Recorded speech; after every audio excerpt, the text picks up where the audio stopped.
Olá, turma, tudo bem com vocês? Vamos lá para mais uma aula nossa de Antropologia e Sociologia Jurídicas 1, tá certo? O tema da aula de hoje é histórico, conceitos, escolas e aplicações da antropologia, tá certo? Então nós vamos trabalhar, na verdade não é um único tema, são esses temas, e eu espero então que vocês consigam aprender o conteúdo, aquilo que a gente espera passar para vocês. Espero que vocês também tenham gostado da nossa primeira aula gravada, ok? Repito que em caso de dúvidas, por favor, não hesitem, né? Comentem, perguntem, se tiver qualquer dúvida, por favor, eu preciso dessa interação de vocês, ok? Então, para começar, apenas fazer aqui um traçado, né, da nossa trilha, o que nós vamos ver na aula de hoje. Então, brevemente, um histórico, né, para compreender como se contextualiza, de que forma foi pensada a antropologia, com que propósito, né, para então vermos o conceito de antropologia, as escolas antropológicas, né, que nós temos algumas linhas principais que a antropologia cultural utiliza para explicar o ser humano e as suas relações culturais, e finalizar a aula de hoje falando sobre as aplicações da antropologia no direito, tá? De que forma ela pode ser útil, ok? Na nossa vida jurídica. Então, pessoal, o histórico, né, não tem como a gente começar a falar de antropologia sem dizer para que ela existe ou com que intuito ela foi criada, né, essa ciência, essa área do conhecimento. Em primeiro momento, a primeiro, digamos assim, marco histórico que nós precisamos resgatar é a questão da expansão europeia através das grandes navegações marítimas, né, coisa que todo mundo estudou lá no ensino médio, que fez com que as sociedades europeias então tivessem contato com outro tipo de sociedades, né, sociedades culturalmente, socialmente diversas daquelas das próprias europeias. Então, não que antes não tivesse essa interação, né? Sempre teve. Então, se vocês pegarem aí na literatura universal, vocês vão encontrar vários relatos, por exemplo, Marco Polo, né, que relata as viagens para as Índias e todas as diferenças culturais encontradas naquele momento. Mas eu acredito que a gente pode pensar que a antropologia, essa ideia de estudar o outro de forma sistematizada, estruturada, ela tem uma grande influência do achamento, né, ou descobrimento das terras americanas. Então, é esse marco histórico que vai servir, digamos aí, de start para que as pessoas comecem a se preocupar em estudar o outro, tá? E a gente vai ver que num primeiro momento isso não tem nada de bonito nem de altruísta, tá bom? Por quê? Porque, digamos assim, grosso modo, a ideia de estudar o outro nada mais significava do que encontrar meios e justificativas teóricas de subjugar esse outro à vontade de uma sociedade hegemônica, né? Então eu trouxe para vocês aqui algumas citações. Esse livro do Laplatine está no nosso drive da turma, tá? Também é um livro pequenininho, um livro sobre aprender antropologia, para quem tiver interesse, né, quiser ler, ele tá lá. Mas eu sempre vou trazer alguns recortes desse livro para que a gente possa estudar aqui em sala de aula, ok? Então, vejam bem o que essa citação nos diz. O homem, né, nunca parou de interrogar-se sobre si mesmo. Em todas as sociedades existiram homens que observaram homens. Daí a nossa ideia de que não é porque não havia uma antropologia que não se observava o que havia de diferente nas sociedades, né? A reflexão do homem sobre o homem e sua sociedade e a elaboração de um saber são, portanto, tão antigos quanto a própria humanidade, tá? E se deram tanto na Ásia como na África, na América, na Oceania ou na Europa. Porém, o projeto de fundar uma ciência do homem, do ser humano, né, que eu gosto de usar essa expressão ser humano, uma antropologia, é, ao contrário, muito recente. De fato, apenas no final do século XVIII é que se começa a se constituir um saber científico, né, ou pretensamente científico, como a gente vai observar, que toma esse ser humano como objeto de conhecimento e não mais como natureza em si. Apenas nessa época é que o espírito científico passa pela primeira vez a aplicar, né, ao próprio homem os métodos até então utilizados na área física ou da biologia. Então a gente sabe, não sei se vocês tiveram a oportunidade de estudar isso na disciplina de metodologia científica, o saber humano ele foi se dando primeiramente, a construção do saber, né, sistematizada, se deu de forma generalizada, né, lá na antiguidade. Então, os pensadores da época, eles pensavam tudo numa perspectiva macro, né, não havia essa particularização, essa seccionalização do conhecimento. A gente não colocava tudo em caixinhas, né, trabalhava tudo numa perspectiva integral. Porém, com a modernidade, né, e a questão do pensamento racional moderno, a tendência foi fazer a especialização dos saberes. Então, aí que você observa as ciências se dividindo, constituindo, né, o que viria a ser as universidades, que começaram a ser gestadas lá na Idade Média, né, por conta do próprio poderio da igreja, que eles começaram a fazer essas sistematizações. Então, tem uma história, né, que se confunde até mesmo com a história da humanidade aí, quando a gente vai falar de antropologia, tá? Então, o histórico da antropologia, nós precisamos começar a pensar aí nesse final do século XVIII, onde grandes transformações vinham ocorrendo na humanidade, com destaque para a descoberta, né, ou o achamento, como eu gosto de usar esse termo, de outras sociedades, e aí o contato das sociedades europeias com essas sociedades, que a gente vai ver que não foi lá um contato tão benéfico assim, né? Não foi só coisa bonita, nós tivemos bastante tragédias aí decorrentes dessa interação de culturas. Então, com a constituição de uma ideia de antropologia, começou a se pensar que o ser humano e as suas relações culturais poderiam ser trabalhadas da mesma forma como outras áreas do saber, né? Assim como na física, na biologia, né? Quem trabalhava com química na Idade Média, por exemplo, nos chamados alquimistas, eles tinham métodos para lidar com aquelas questões, digamos assim, de laboratório, né? E com o ser humano a gente não conseguia fazer esse estudo. E aí, na verdade, a antropologia vem para tentar sistematizar isso e colocar em termos científicos, tá bom? Mas a gente vai ver como que isso acontece com mais detalhe, não se preocupem. Outra citação que eu trouxe para vocês nos dá conta de dizer o seguinte, ó. As sociedades estudadas pelos primeiros antropólogos são sociedades longínquas às quais são atribuídas as seguintes características, né? Então são sociedades que vivem longe, apartadas da realidade cultural desses primeiros antropólogos. Então essas sociedades vão ter essas características. Sociedades de dimensões restritas, né, pequenas, que tiveram pouco contato com os grupos vizinhos, né, são aquelas sociedades mais isoladas, que não têm uma interação muito grande entre sociedades de culturas diferentes, cuja tecnologia é pouco desenvolvida em relação à nossa, né? E aí, para quem pensa, o que é tecnologia? Tecnologia é tudo aquilo que o ser humano consegue construir de ferramenta para melhorar a sua vida, tá? Não é só os computadores, ou os celulares, essas coisas mais modernas, né? Então a pedra lascada, na época, lá na pré-história, ela era uma tecnologia da época, tá? Então, digamos assim, essas comunidades diferentes culturalmente, os povos indígenas, por exemplo, eles têm sua própria tecnologia, uma tecnologia diferente da nossa, mas é a deles, né?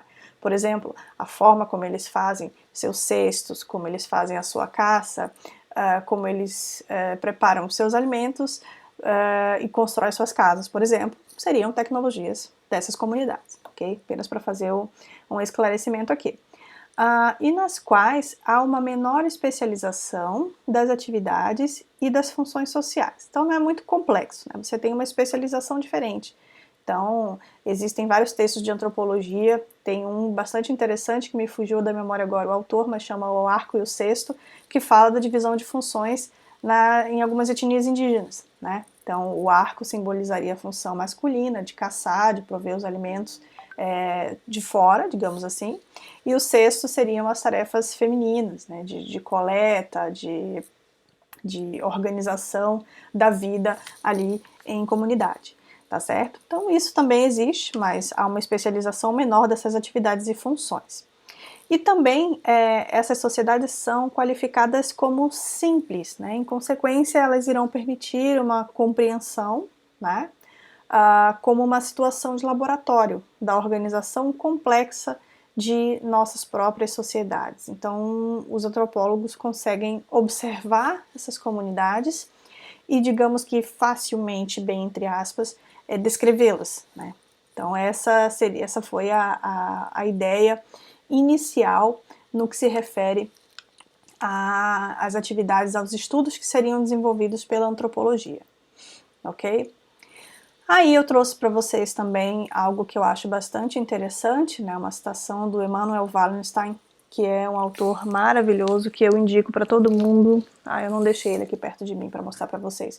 Mas o livro dele é sensacional para quem quer entender o mundo, né? Você quer entender o mundo, você pega um livro que chama Análises de Sistemas Mundo, do Emanuel Wallenstein, e ele vai fazer essa explicação da construção do conhecimento, de que forma a humanidade foi, digamos assim, evoluindo, foi se construindo, com base em quê, né? E ele faz isso através dessa análise que ele chama de sistemas mundo, que é bem interessante. E ele diz o seguinte, ó, no século XIX, 5 países dominavam o mundo mercantil, tá? França, Grã-Bretanha, Estados Unidos e o que se conhece atualmente como Alemanha e Itália. Por motivos mercantis, era necessário conhecer também o resto do mundo, sendo necessária, então, né, a construção e o fortalecimento dessa antropologia, que seria esse novo ramo do conhecimento para estudar o diferente, né?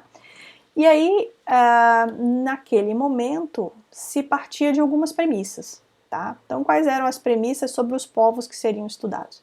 Que eles não tinham uma tecnologia considerável, né? E aí já vinha aquele pré-juízo de valor que era inferior, etc. Que não possuíam sistemas de escrita próprios, que não possuíam uma religião que transpassasse o próprio grupo, né? Porque as sociedades europeias, elas vêm com aquela ideia meio que de uma religião hegemônica, né? Que seria a religião cristã. E aí eles, quando observam os povos estudados, digamos assim, eles percebem que não há uma homogeneidade entre eles, né? Então há uma diversidade de divindades, de deuses, de ritos religiosos.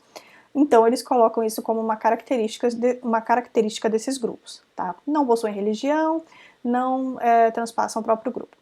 E eram considerados então como primitivos. Hoje em dia a gente vai perceber que esse primitivos é um termo que a gente evita usar porque ele é carregado de um significado pejorativo e negativo.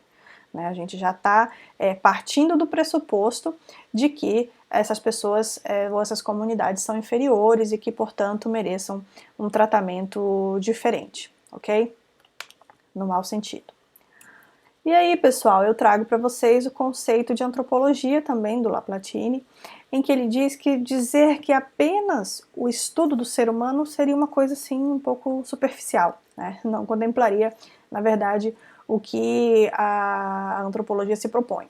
Então, ele coloca que pode se considerar como que a antropologia, né, aquela área do saber, que estuda a dimensão integral do ser humano, o que inclui a análise de sua dimensão cultural e biológica, tá?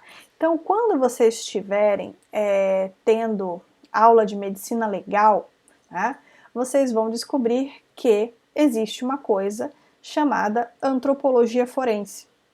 O que é antropologia forense? É um ramo, né, digamos assim, é um estudo bem especializado da antropologia que vai estudar as características físicas do ser humano que vão auxiliar na identificação dos seres humanos.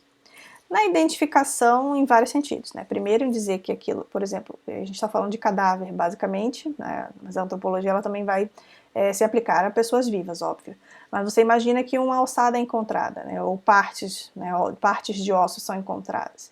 Através do estudo dessa antropologia, que a gente chama de física, que vai ter essa vertente forense, vai ser possível verificar, por exemplo, se aquele osso é de um ser humano, né? Ou não.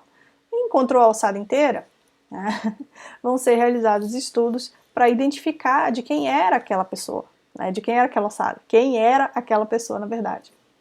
Então, a antropologia ela tem uma dimensão bastante integral, então ela visa estudar, além dessas questões de corpo humano mesmo, as questões culturais. Então, por isso que a gente diz, né, e o autor coloca, que é o estudo da dimensão integral do ser humano, incluindo a análise da sua dimensão cultural e biológica. Nessa disciplina, nós damos enfoque na questão cultural. A biológica, a parte biológica, vocês vão ver mais lá na frente, lá na medicina legal, ok? Então, nós temos aí as principais áreas da antropologia, né? Nós temos aí a antropologia biológica, também chamada de física, a antropologia pré-histórica, que vai estudar, né, o ser humano em suas dimensões integrais na pré-história, né? Para quem não lembra o que é a pré-história, é o período histórico que se considera antes do aparecimento da escrita, né? Então, a partir do momento em que se tem a escrita em diante, nós temos um período histórico. E aí que vai se dividir em antiguidade, idade média, modernidade e etc. Mamãe, me pega! Ah, meu Deus, criança acordou. Criança devidamente acomodada, continuamos. A antropologia linguística seria o terceiro ramo, né? Então que vai haver o estudo aí das linguagens desenvolvidas pelas sociedades humanas. Depois nós temos a antropologia psicológica, né, relacionada à psique, não saberia dar mais detalhes sobre ela, e a antropologia social e cultural, que é o que a gente busca estudar aqui nessa disciplina, tá, pessoal? Então essas são as principais áreas da antropologia, ok. Antropologia social e cultural é o nosso foco, então. E aí eu trouxe para vocês algumas considerações sobre a antropologia cultural, né? E aqui nós temos, acho que é uma citação do Laplatine também, não coloquei aqui, esqueci de pôr a referência, mas deve ser, em que ele diz que a passagem da antropologia social, né, particularmente desenvolvida na França e mais ainda na Inglaterra, para a antropologia cultural, e aí nós já temos aqui uma dica, né? Então, primeiramente, havia essa confusão entre a antropologia social, se poderia se confundir um pouco com a sociologia, né? E aí uma caminhada para, nós observamos então essa caminhada para uma, digamos, autonomização dessa área de saber, né? Que vai se transformar então na antropologia cultural, que tem uma influência notadamente americana nesse sentido, e corresponde a uma mudança fundamental de perspectiva. De um lado, a antropologia se torna autônoma, totalmente independente da sociologia, sendo que, né, anteriormente poderia haver essa confusão. De outro lado, né, dedica-se uma atenção muito grande aos fundamentos, ou menos ao fundamento das instituições, do que ao comportamento dos próprios indivíduos, que são considerados reveladores da cultura a qual pertence. Então você tem essa cisão, essa divisão aí entre a sociologia, que vai acabar ficando com o estudo do funcionamento das instituições, das grandes instituições em que estão inseridas as sociedades, e a antropologia, então, vai passar a se dedicar mais aos comportamentos dos indivíduos que são considerados reveladores da cultura a qual essas pessoas pertencem, ok? A cultura, por sua vez, não é nada mais do que o próprio social, né? Porém considerado né, sob o ângulo dos caracteres distintivos que apresentam os comportamentos individuais dos membros desse grupo, bem como suas produções originais. E aí entram as atividades artesanais, né, artísticas, religiosas, que vão dar características a cada cultura, né, ou a cada sociedade. Então, a antropologia cultural, ela vai trabalhar mais nesse sentido, enquanto que as instituições, né, as formas de organização, vamos dizer assim, por meio de instituições, vão ficar a cargo da sociologia, ok? Nesse sentido, nós precisamos observar que existem três principais escolas antropológicas. O que são as escolas antropológicas? São formas, são linhas de se analisar a questão da antropologia. Então, assim como no direito você tem várias perspectivas do que seja o direito, ou várias perspectivas do que seja a dignidade, por exemplo, nós vamos ter algumas perspectivas diferentes para as escolas antropológicas que vão aparecendo ao longo da construção dessa área do saber. Okay? A primeira delas é o evolucionismo social. Como o próprio nome já diz, você percebe que a ideia aí de uma evolução mesmo, né? O que isso quer dizer? Que as sociedades, então, elas vão evoluir. Então, sendo que, partindo dessa premissa, nós conseguimos perceber já que, segundo essa ideia, existem sociedades involuídas e sociedades evoluídas, ok? A partir daí. O funcionalismo, que vai estar relacionado ao estudo das funções do funcionamento de cada sociedade, e o estruturalismo, que vai pensar as estruturas das representações culturais, né, de forma um pouco mais complexa, para o estudo da antropologia. Vamos já estudar aí um pouquinho as questões que envolvem cada uma dessas escolas antropológicas bem rapidamente, tá? A ideia aqui não é tornar ninguém antropólogo, mas, até porque eu não sou também, né?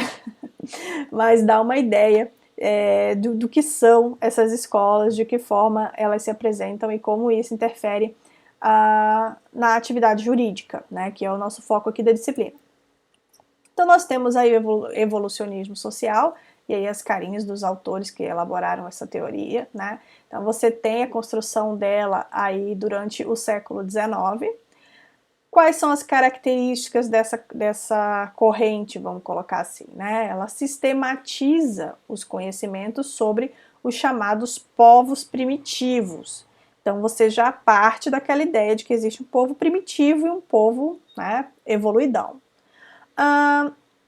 Os trabalhos realizados aqui são basicamente trabalhos de gabinete, né? Pessoas que, sem necessariamente ir conhecer a realidade dos outros grupos, começaram a pensar, né, um trabalho intelectual, de justificar ou achar um jeito de dizer que aquelas sociedades diferentes eram menos evoluídas.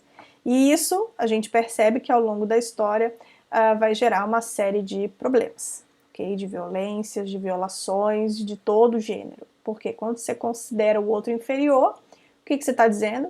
Que você pode fazer o que você quiser com esses indivíduos, né? E a gente sabe que ao longo da história isso aconteceu mesmo, né? E acontece ainda. Então nós temos aí alguns autores que representam, antes disso, né? Quais foram os temas e conceitos trabalhados por essa corrente?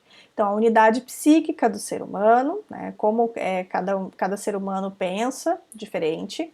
Isso dentro da ideia de evolução dessas sociedades primitivas em direção às sociedades civilizadas. Então, para essas pessoas, essas sociedades civilizadas, né? Notadamente a sociedade europeia, ela um dia já passou por aquele estado de bruteza, né, vamos dizer assim, até que foi lapidada e por isso evoluiu. E que um dia todas essas comunidades, consideradas primitivas, evoluiriam também para ser evoluídas. Ok.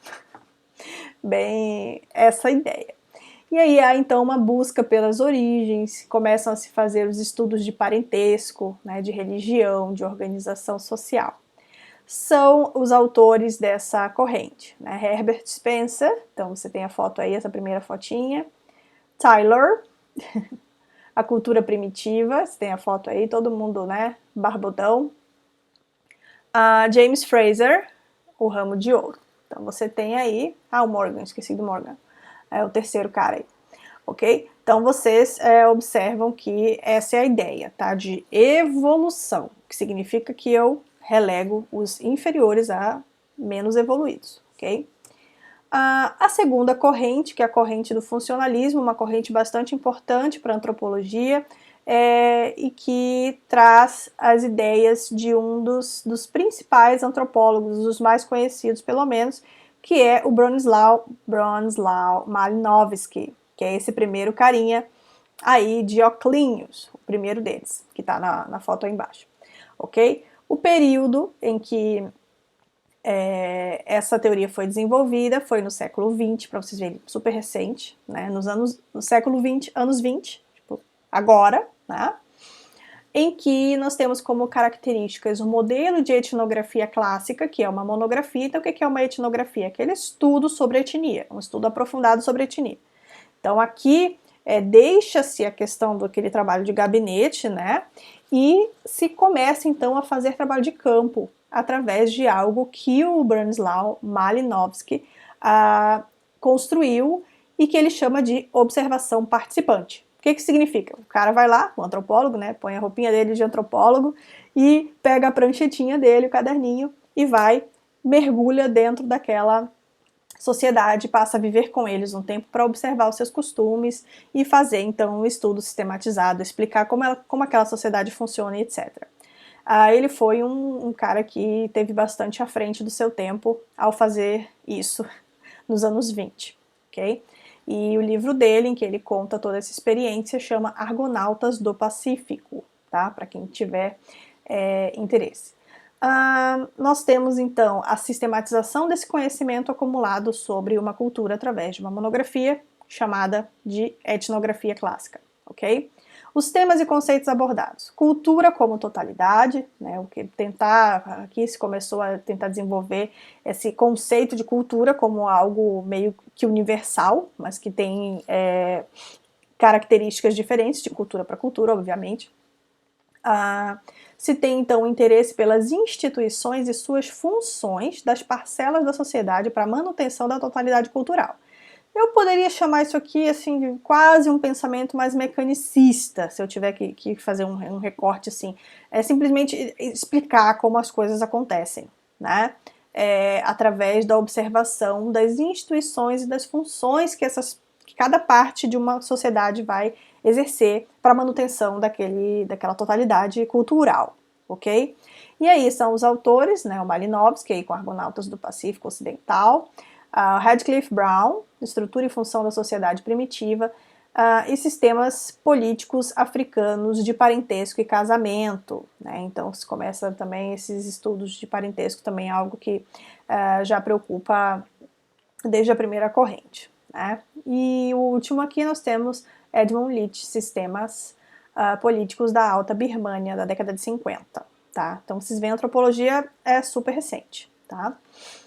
E aqui trouxe uma fotinha para vocês, né? Uma foto super bonita, eu acho essa foto bem incrível, que é do trabalho de campo do Malinowski, lá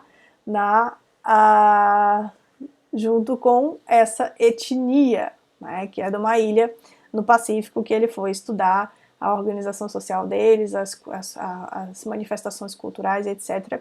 E foi essa primeira digamos, etnografia, que é das mais conhecidas no mundo da antropologia, ok? O Bronislaw Malinowski viveu entre 1884 e faleceu, claro, né? Faleceu em 1942, ok, pessoal?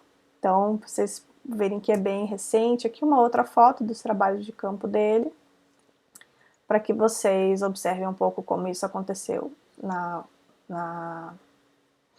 nesse contexto, ok?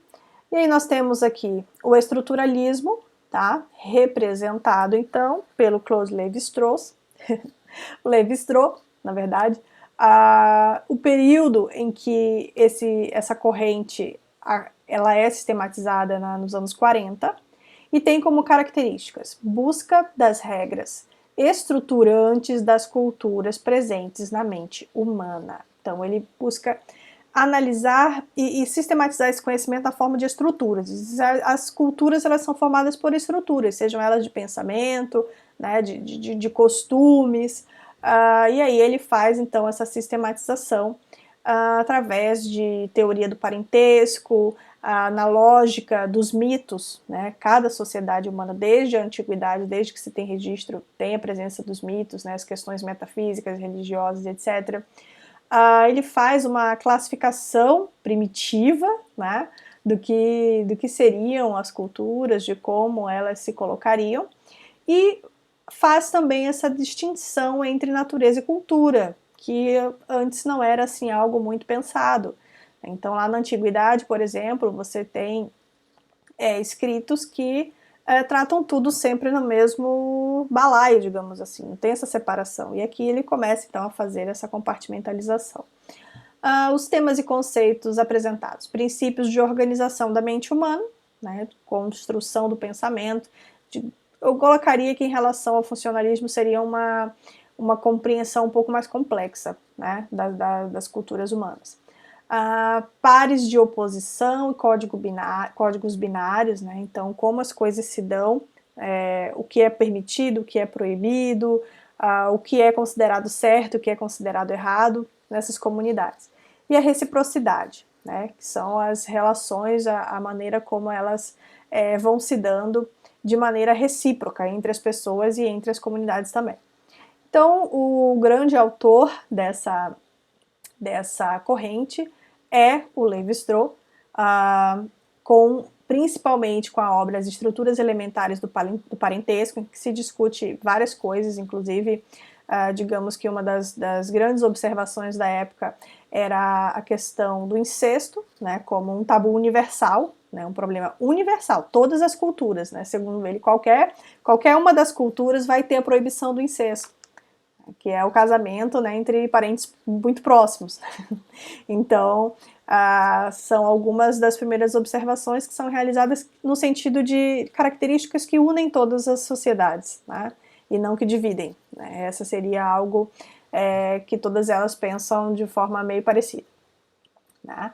Outras obras dele: Tristes Trópicos, 1955, Pensamento Selvagem, 1962, Antropologia Estrutural, 1958, O Cru e o Cozido, em que ele faz essa distinção de sociedades que ele chama de sociedades quentes e sociedades frias, sendo as frias aquelas cruas, digamos assim, que não tenham consideradas anteriormente, né, menos evoluídas, que tenham menos tecnologias, etc. E o cozido seriam aquelas com maior nível, digamos assim, tecnológico. E O Homem Nu, de 1971, então super recente. Né? Aqui uma foto dele também, mais, né, jovenzinho, aí fazendo seu trabalho de campo, visitando alguma comunidade para compreendê-la. Né? E aí, gostaria também de falar um pouquinho sobre as aplicações, né? Como que isso tudo se aplica ao direito. Ok, vamos lá. Primeiramente, se você não conhece a sociedade ou as sociedades sob as quais o direito deverá ser aplicado, você corre o grande risco de, enquanto jurista, criar ou aplicar leis de forma equivocada, de forma que não contemple a realidade social, cultural das sociedades envolvidas, ok? Então, com a utilização de princípios de antropologia jurídica, é possível a compreensão da realidade sociodiversa que caracteriza as sociedades humanas. Então, a primeira conscientização que a gente tem que ter é essa, né? Não existe sociedade única, existem várias sociedades que coexistem, cuja existência precisa ser pacífica. Né?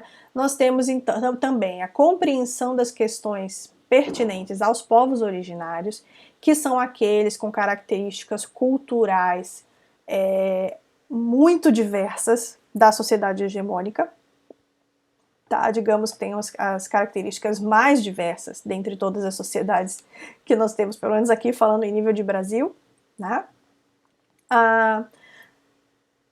O estudo da antropologia também vai favorecer a compreensão das questões pertinentes aos povos e comunidades tradicionais, tá? Não somente os povos originários indígenas, mas outras comunidades, né? Então, como eu falei para vocês nas aulas anteriores, nós temos aí uma série de comunidades tradicionais no Brasil, né? Temos a questão quilombola, temos a questão dos ribeirinhos, pessoas que vivem diferente da sociedade hegemônica urbanoide moderna ocidental, né? Então você tem aí essas diferenças, né? Tem os camponeses, tem uma série de pessoas que têm formas de viver diferentes.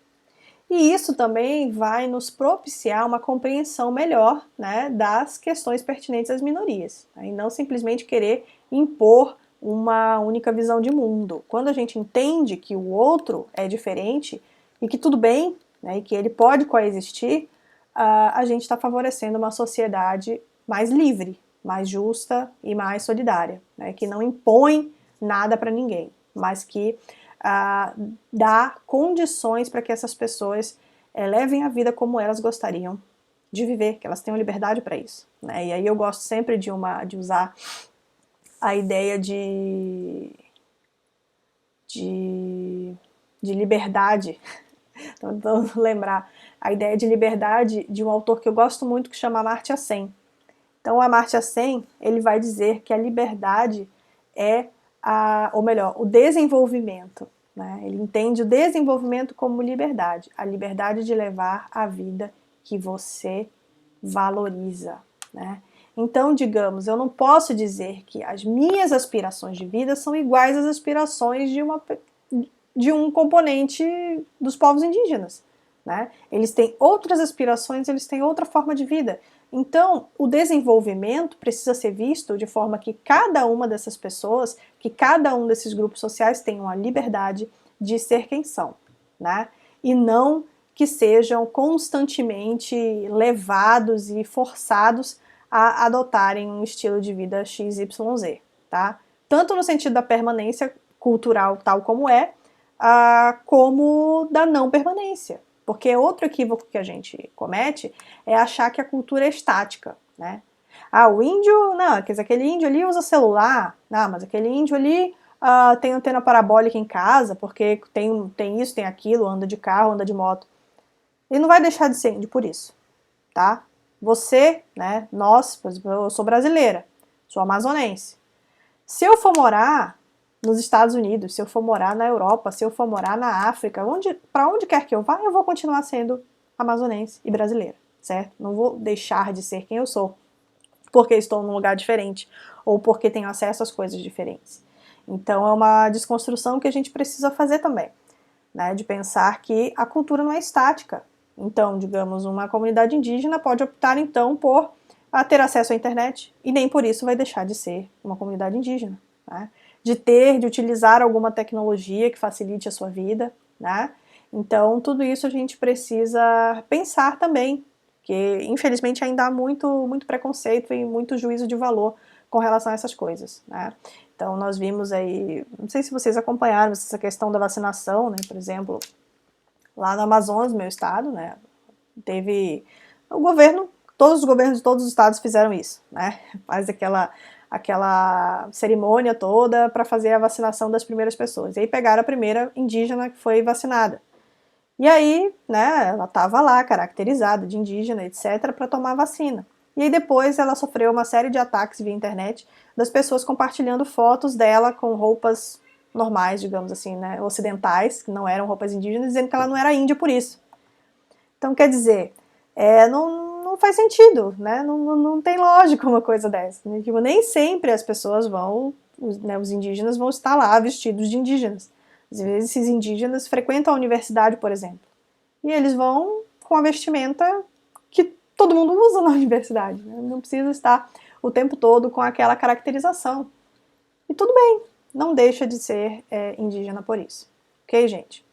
E aí gostaria de falar para vocês também, para finalizar essa aula, um pouco sobre como a antropologia e a sociologia jurídica me ajudaram nas minhas pesquisas, né, enquanto pesquisadora, enquanto pós-graduanda na época, né, eu cheguei a fazer, na verdade, bom, eu não fiz, eu não fiz necessariamente etnografias, tá? Mas os temas que eu estudava estavam relacionados à questão de direito ambiental e socioambiental. E aí depois a gente pode conversar um pouco mais sobre isso. Mas basicamente, gente, na minha pesquisa, eu precisava descobrir qual era a percepção ou qual era a relação entre benefícios econômicos que o governo dá para o meio ambiente, no caso lá do estado do Amazonas que eu estudei, a chamada Bolsa Floresta, né? Então eu estava estudando a relação entre o Bolsa Floresta e as políticas de preservação ambiental. Eu queria saber até que ponto isso contribuía efetivamente para a proteção do meio ambiente, tá? E aí a gente, né, quando vai fazer mestrado, no direito principalmente, a gente pensa muito que vai ser aquele trabalho, né, de gabinete. Aqui, né, pego os meus livros, estudo e escrevo, né?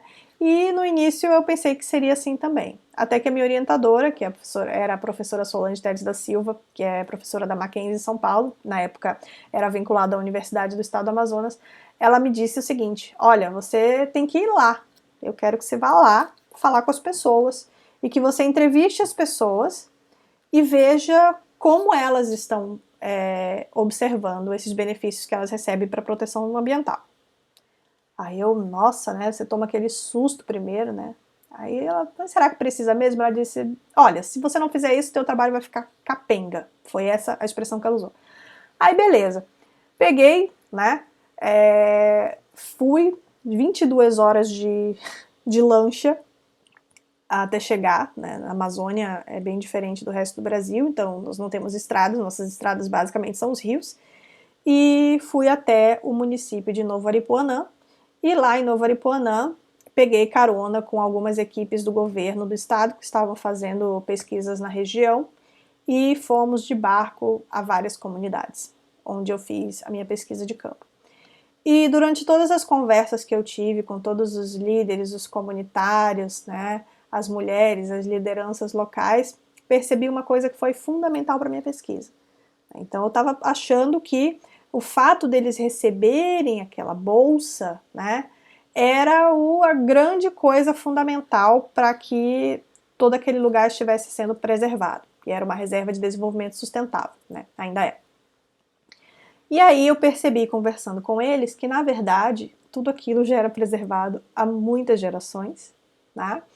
E que, na verdade, o grande diferencial, o que marcou para eles, né, que deu um freio aos desmatadores, as pessoas que iam colocar fogo, né, explorar madeira, fazer pasto e etc., foi a criação das unidades de conservação, e não necessariamente a receber aquele dinheiro. Né? Então, ao final de todas as conversas, o que eu percebi? Que o discurso por trás do Bolsa Floresta, ele tinha alguns enganos, né, digamos assim. Então dizer, vamos pagar para que eles não degradem. Primeiro, não são eles que degradam, não são essas populações de ribeirinhos que fazem a destruição da floresta. Né? Quem faz a destruição da floresta é madeireiro, é minerador, são os grandes empreendimentos, né? Não são eles. O que eles faziam ali? Abriu a roça, né, para cultivar o roçado deles, para a própria subsistência e para uma pouca margem de troca ali. Então não eram eles os responsáveis pelos desmatamentos, pelas queimadas, etc. Então o primeiro furo estava ali. E aí, na verdade, pensei muito a respeito e vi que o que está errado não é o pagamento do benefício, mas sim o fundamento, né? Porque você passa para toda a sociedade que se você não fizer esse pagamento, essas pessoas vão lá e vão destruir tudo. Não é essa a verdade, tá? Simplesmente esse pagamento poderia ser visto como uma retribuição para essas pessoas, né? Pelo fato delas terem uma vida, digamos assim, compatível com a presença de toda aquela riqueza ambiental que é necessária para todos, né? Inclusive para o resto do Brasil, já que a Amazônia é um grande filtro que regula o clima de todo o continente aqui embaixo. Se vocês quiserem um dia a gente explica um pouco melhor isso, mas por enquanto eu acredito que a gente pode ficar por aqui, apenas para que vocês compreendam. Se eu não tivesse ido lá, né, feito esse trabalho, ter aberto a minha cabeça para entender como aquelas pessoas viviam e por que as políticas ambientais são importantes para elas e de que forma isso se conecta com a forma deles de viver, que era já uma forma de baixo impacto ambiental, desde sempre, essa minha ida, essa minha observação foi fundamental para o meu trabalho.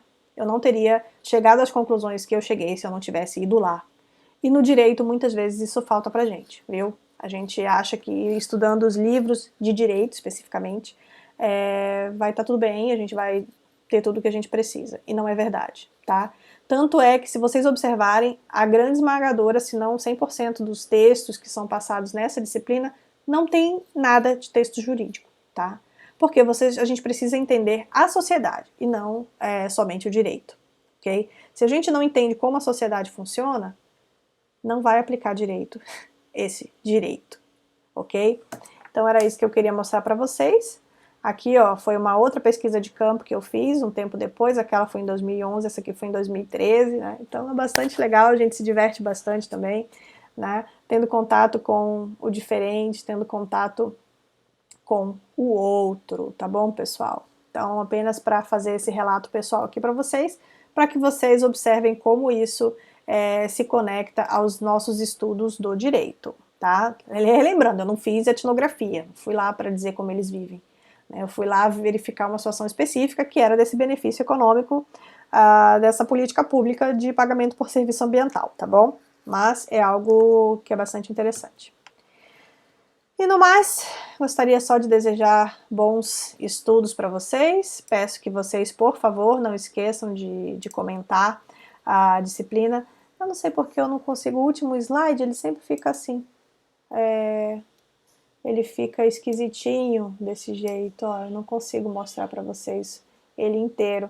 Mas essa foto aqui é muito interessante, bastante emblemática dessa segunda viagem que eu fiz. Ó, vejam aqui, tem uma garotinha estudando, né? A casa dela ficava simplesmente em cima do rio, né? Bastante interessante. Então a gente observa através desses trabalhos, né? Então, digamos assim, a inspiração das etnografias de ir, ver, visitar, conhecer as sociedades é algo fundamental para que a gente possa fazer essa compreensão da melhor maneira possível, tá bom, pessoal? É isso. Abraço para vocês, até a próxima.